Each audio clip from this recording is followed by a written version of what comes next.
Welcome to Sparkies. Let's learn how Excel can import data from a PDF or the web in 3 minutes or less. With Excel, you can quickly import data from a PDF or the web into a new Excel sheet. Let's start by importing data from a PDF. Once you've identified a table you want within a PDF, download the PDF. Then, from your Excel sheet, select Data, Get Data, then drop down to From a PDF. Select your file.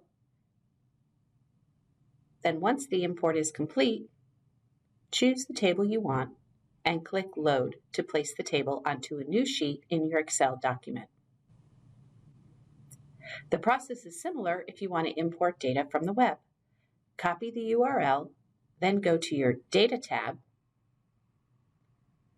then From Web, then paste the web address and click OK.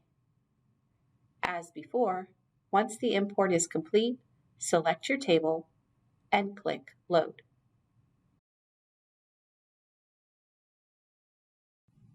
If you have any questions about importing data into an Excel spreadsheet, contact your digital integration specialist.